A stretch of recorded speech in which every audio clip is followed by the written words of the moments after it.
Hello everyone, ये इस ड्रामे का पार्ट 5 है एंड अगर आपने इसके प्रीवियस एपिसोड्स नहीं देखे तो लिंक कमेंट सेक्शन में अवेलेबल है। आई सजेस्ट पहले आप उन्हें देख लें।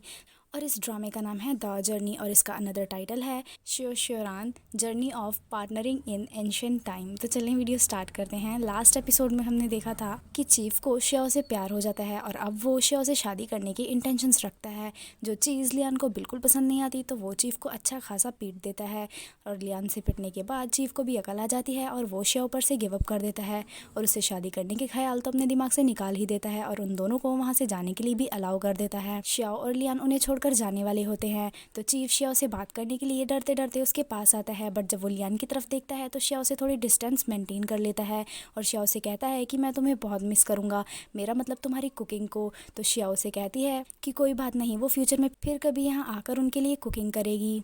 चीफ का आदमी चीफ को धीरे से कहता है कि आपको दिखाई नहीं देता कि श्याओ यहाँ से जाने के लिए कितनी उतावली है, वो आपसे बिल्कुल भी प्यार नहीं करती और ना ही आपसे शादी करना चाहती है। चीफ को भी अब ये बात अच्छे से समझ आ जाती है तो वो श्याओ से कहता है कि अगर तुम मुझसे शादी नहीं करना चाहती तो कोई बात नहीं, पर अब से तुम मेरी बड़ी बहन हुई और सिर्फ मेरी ही नहीं, हम सभी की बड़ी बहन हुई और हमारा हीरो लियान ये हमारा ब्रदर इन लॉ हुआ। फिर वो ब्रदर और सिस्टर कह के नारे लगाने लगते हैं। चीफ श्याओ से कहता है कि हमें एक बात बताओ, तुम लोग के जाने के बाद हमें क्या करना चाहिए। तो श्याओ उनसे कहती है कि हमारे जाने के बाद ये बात कभी मत भूलना कि तुम्हें दूसरों को नहीं लूटना है और कोई भी इलीगल एक्टिविटी नहीं करनी है। तुम लोगों को खुद से अनाज उगाना है, फार्मिंग करनी है और अपना पेट भरना है। चीफ का एक आदमी श्याओ को साइड पर लेकर आता है और कहता है कि भले ही हमारे हीरो लियान काफ़ी ज़्यादा हैंडसम है, बट मैं कह सकता हूँ कि ये कोई इनोसेंट पर्सन तो बिल्कुल नहीं है, क्योंकि सिपाही इसे ढूंढ रहे हैं और इस पर 5,000 का इनाम है।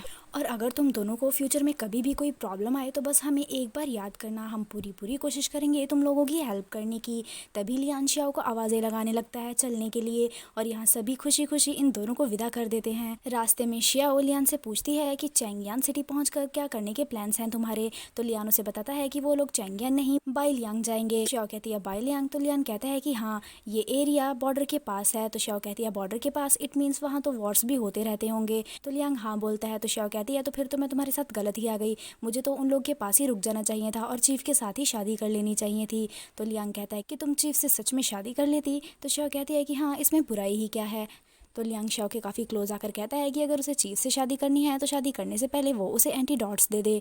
तभी श्याओ को याद आता है कि वो तो लियान को पागल बना रही थी, वो एंटीडॉट के बहाने उसे सिर्फ कैंडीज खिला रही थी और वो कैंडीज तो अब उसने खुद ही सारी खत्म भी कर दी हैं। श्याओ का ऐसा कंफ्यूजिंग फेस देखकर लियांग कहता है कि मुझे शुरू से ही पता था कि तुमने मुझे कोई भी पॉइजन नहीं दिया था। तो श्याओ से कहती है कि अगर तुम्हें पहले से ही पता था कि मैंने तुम्हें कोई भी पॉइजन नहीं दिया था और वो एंटीडॉट भी कोई एंटीडॉट नहीं था तो फिर भी तुम मुझे अपने साथ क्यों रख रहे थे। तो लियान यहाँ श्याओ को किस करता है। श्याओ कहती है कि कहीं ऐसा तो नहीं कि तुम मुझसे प्यार करते हो और इसीलिए मुझे अपने साथ रखा हुआ था। तो लियान कहता है कि नहीं, ये रीज़न नहीं था। तो श्याओ कहती है तो फिर क्या रीज़न था। तभी मैंग इन दोनों को अपनी शक्ल दिखाकर सरप्राइज कर देता है और ये दोनों उसे फिर से मुक्का मारकर बेहोश कर देते हैं। और जब मैंग को होश आता है तो वो कहता है कि तुम लोग हमेशा मुझे मारते रहते हो, चलो कोई बात नहीं, पर प्लीज़ मुझे अलाउ कर दो तुम लोग के साथ ट्रैवलिंग करने के लिए। तो लियान उसे पूछता है कि तुम इस कैरेज में कैसे आए। तो मैंग कहता है कि मुझे पता था कि तुम दोनों यहाँ से चले जाओगे, इसलिए मैं रात से ही इस कैरेज में छुपकर बैठा हुआ हूँ। मैंने वहाँ से भागने के लिए बहुत बड़ा रिस्क उठाया है, सिर्फ इसलिए नहीं कि वो डाकू मुझे मारते धमकाते, बट इसलिए भी कि श्याओ के वहाँ से जाने के बाद वो लोग खुद ही कुछ ऊट पटांग बनाकर मुझे खिलाते, जो मुझे बिल्कुल भी नहीं खाना था, क्योंकि मुझे श्याओ का खाना बहुत पसंद है। जिस पर श्याओ कहती है कि मुझे तो लगा था कि तुम एक वेल्दी फैमिली से हो, तो क्या तुम्हारे लिए मेरी कुकिंग मायने रखती भी है।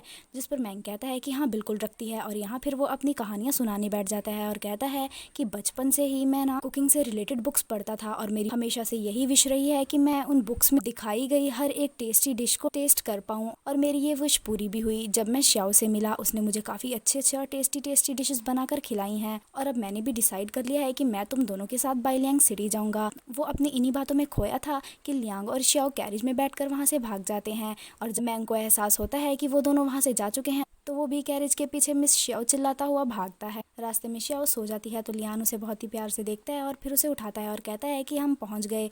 फिर दोनों को बाइलियांग सिटी में दिखाया जाता है जहाँ दोनों ने अपना फेस कवर कर रखा था। श्याओ लियान से पूछती है कि क्या तुम्हें डर लग रहा है कि सिपाही तुम्हें पकड़ लेंगे। लियान कहता है कि नहीं, उसे नहीं लगता कि कोई भी उसे यहाँ पहचान लेगा और अगर पहचान भी लेगा तो कोई बड़ी प्रॉब्लम नहीं होगी। तो श्याओ कहती है तो फिर उन्होंने ये अजीब सी हैट्स क्यों पहन रखी हैं। जिस पर लियान कहता है बारिश से बचने के लिए। फिर वो दोनों एक होटल पहुंचते हैं और थोड़ी ही देर बाद होटल का ऑनर उन दोनों को धक्के मारकर होटल से बाहर फेंकता है और कहता है कि जब तुम दोनों के पास पैसे ही नहीं थे तो तुम यहाँ लेने क्या आए। पर श्याओ लियान से पूछती है कि क्या तुम्हारे पास पैसे नहीं हैं। तो लियान कहता है कि मुझे लगा कि तुम्हारे पास होंगे। तो श्याओ कहती है कि मेरे पास कहाँ से होंगे पैसे, काश उन लोगों ने उन डाकुओं से थोड़े बहुत पैसे ले लिए होते। तभी वहाँ मैंग फुल इज्जत के साथ एंट्री मारता है और कहता है कि मेरे पास हैं पैसे। और नेक्स्ट सीन में वो उन दोनों को एक रेस्टोरेंट लेकर पहुंचता है जहाँ श्याओ पहली बार काफी अच्छे से एंशिएंट वे में तैयार हुई होती है, जिसे लियांग तो बस देखता ही रह जाता है। बट अगले ही सीन में श्याओ भुक्कड़ों की तरह खा रही होती है और उसने सारा खाना भी खत्म कर दिया होता है। मैंग उसे कहता है कि सच में तुम तो बहुत बड़ी वाली भुक्कड़ हो। फिर वो लियान से कहता है कि आपने कुछ नहीं खाया, क्या मैं आपके लिए कुछ ऑर्डर करूं।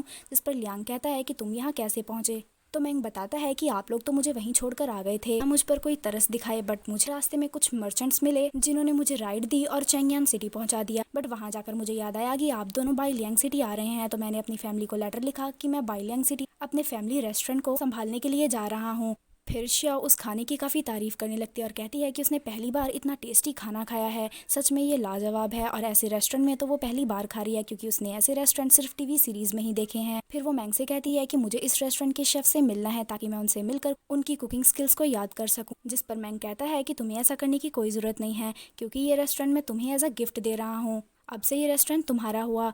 तो श्याओ हैरानी से कहती है मेरा। तो मैंग कहता है कि हाँ, जैसा कि मैंने तुमसे प्रॉमिस किया था कि मैं तुम्हें रेस्टोरेंट एज अ गिफ्ट दूंगा, तो ये रहा तुम्हारा गिफ्ट। तो लियान मैंग से पूछता है कि क्या सच में तुम काफ़ी वेल्दी फैमिली से बिलोंग करते हो। तो मैंग कहता है कि हाँ बिल्कुल, मेरी फैमिली चेंगयान सिटी की सबसे वेल्दी फैमिली है और बाइलियांग सिटी में भी हमारा काफ़ी बिजनेस है। फिर वो उन दोनों से रिक्वेस्ट करता है कि प्लीज़ उसे भी उन दोनों के साथ हैंग आउट करने दे और खर्चे की टेंशन वो बिल्कुल ना ले, सारे एक्सपेंसेस वो खुद उठाएगा।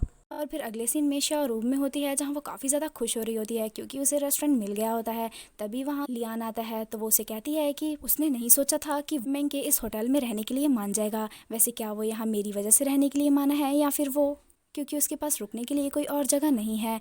तो लियान उसका फेस पकड़ता है और कहता है कि तुम बहुत ज़्यादा सोचती हो, मैं तुम्हारे रूम के सामने वाले रूम में रुक रहा हूँ और अगर तुम्हें मेरी हेल्प की ज़रूरत हो तो बस मेरा डोर नॉक करना। ये कहकर वो वहाँ से चला जाता है और श्याओ यहाँ काफ़ी ज़्यादा खुश होने लगती है और कहती है कि वो कितनी लकी है, उसे रेस्टोरेंट भी मिल गया और एक बॉयफ्रेंड भी। और इसी के साथ ये एपिसोड यहीं ख़त्म हो जाता है। Thank you so much for watching dear. But जाने से पहले वीडियो को लाइक कर दीजिएगा और अगर आप मेरे चैनल पर न्यू हैं और अभी तक चैनल को सब्सक्राइब नहीं करा तो चैनल को सब्सक्राइब भी कर दीजिएगा। Bye bye.